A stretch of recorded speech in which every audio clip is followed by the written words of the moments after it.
जो मनुष्य इस कथा को सुनेगा वो कभी प्रेत योनि को प्राप्त नहीं होगा।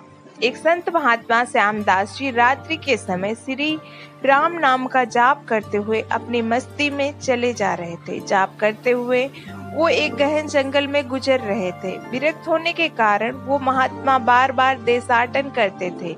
वो किसी एक स्थान पर अधिक समय नहीं रहते थे। वो ईश्वर नाम प्रेमी थे, इसलिए दिन रात उनके मुख से राम नाम का जाप चलता रहता था। स्वयं राम नाम का जाप करते तथा औरों को भी उसी मार्ग पर चलाते।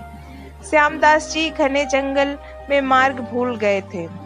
वो अपनी मस्ती में चले जा रहे थे कि जहाँ राम ले चले वहाँ दूर अंधेरे के बीच में बहुत सी दीपमालाएं प्रकाशित थी। महात्मा जी उसी दिशा की ओर चलने लगे। निकट आते ही देखा कि बट वृक्ष के पास अनेक प्रकार के वाद्य यंत्र बज रहे हैं। नाच गान और शराब की महफिल जमा है। कई स्त्री पुरुष साथ में नाचते कूदते हंसते और औरों को भी हंसा रहे हैं। उन्हें लगा कि वो मनुष्य नहीं प्रेतात्मा है। श्यामदास जी को देखकर एक प्रेत ने अपने हाथ दिखाते हुए कहा, हे मनुष्य, हमारे राजा तुझे बुलाते हैं, चल। वो मस्त भाव से राजा के पास गए जो सिंहासन पर बैठे थे। वहां राजा के इर्द गिर्द कुछ प्रेत खड़े थे। प्रेतराज ने कहा, तुम इस ओर क्यों आए? हमारी मंडली आज मदमस्त हुई है। इस बात का आपने विचार नहीं किया? तुम्हें मृत्यु का डर नहीं है?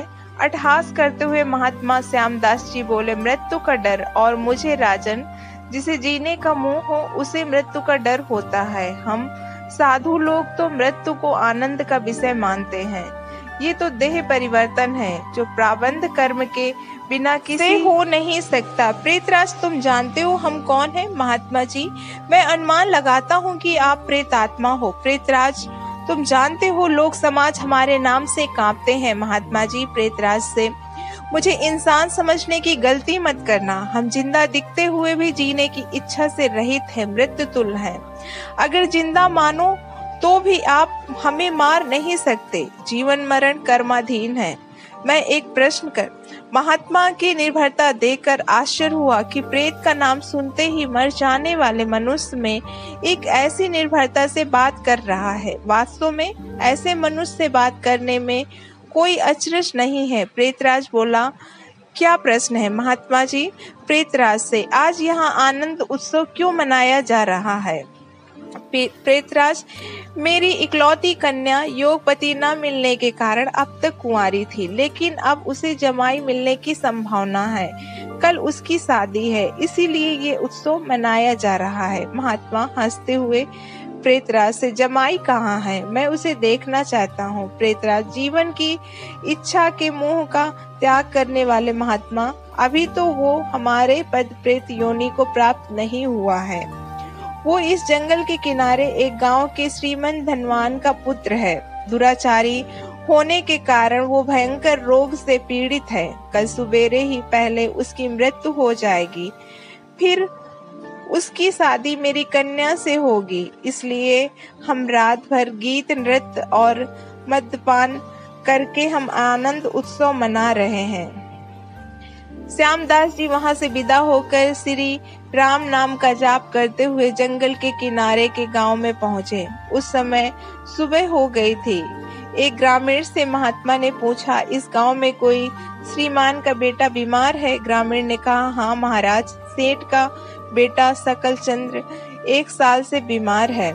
बहुत से उपचार से भी उसका रोग ठीक नहीं होता। महात्मा नौलसा सेठ के घर पहुंचे। सकलचंद की स्थिति गंभीर थी। अंतिम घड़ियां थी। महात्मा को देखकर माता पिता को आशा की किरणें दिखाई दी। उन्होंने महात्मा का स्वागत किया। सेठ पुत्र के पलंग के निकट आते ही महात्मा जी राम नाम की माला जपने लगे। दोपहर होते होते लोगों का आना जाना बढ़ गया। महात्मा, क्यों सकलचंद्र, अब तो ठीक है? सकलचंद्र ने अपने सामने एक प्रतापी संत को देखा। बोला, महात्मा जी, आप मेरे अंतिम घड़ी में पधारे हो। मैंने बहुत पाप किए हैं, भगवान के दरबार में क्या मुंह दिखाऊंगा? फिर भी आप जैसे संत के दर्शन हुए हैं, ये मेरे लिए शुभ संकेत है। इतना कहते ही उसकी सांस फूलने लगी, वो खांसने लगा। बेटा निराश न हो, भगवान राम पतित पावन है, तेरी ये अंतिम घड़ी है। अब काल से डरने का कोई कारण नहीं। खूब शांति से चित्त वृत्त के वेग को रोककर श्री राम नाम के जाप में मन को लगा ले। सकलचंद की बीमारी बढ़ती गई। राम नाम जपते ही उसका प्राण पखेरु उड़ गया। लोगों ने रोना धोना शुरू कर दिया। शमशान यात्रा की तैयारियां होने लगी। मौका पाकर महात्मा जी वहां से चले। नदी तट पर स्नान करके राम स्मरण करते हुए वहां से निकल पड़े। शाम ढल गई थी। फिर वो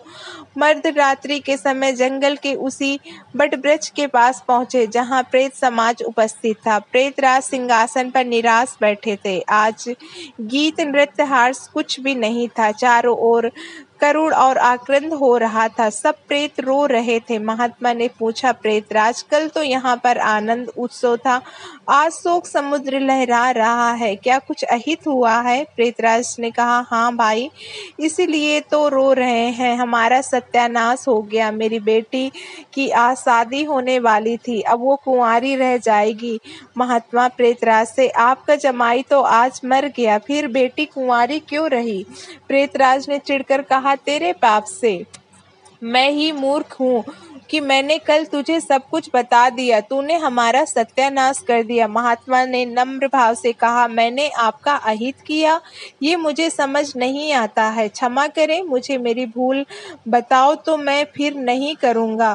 प्रेतराज ने जलते हृदय से कहा, यहाँ से जाते ही तूने मृत्यु वाले को राम नाम स्मरण का मार्ग बताया और अंत समय ही राम नाम कहलवाया। इसी कारण वो हमारे पद प्रेत योनि को प्राप्त नहीं हुआ और उसका उद्धार हो गया और मेरी बेटी कुंवारी रह गई। महात्मा जी, क्या बस एक बार राम नाम जप लेने से क्या कोई प्रेत योनि से छूट सकता है? आप सच कह रहे हो। हाँ भाई, जो मनुष्य राम नाम जप करता है उसे राम नाम जप के प्रताप से कभी हमारी योनि प्राप्त नहीं होती। भगवान राम नाम जाप से नरक उधारनी शक्तियाँ, राम नाम का ये प्रताप सुनकर महात्मा जी प्रेमाश्रु बहते हुए समाधि भाव में लीन हो गए। उनकी आंखें खुली तब वहां प्रेत समाज नहीं था। बालसूर की सुनहरी किरणें बट वृक्ष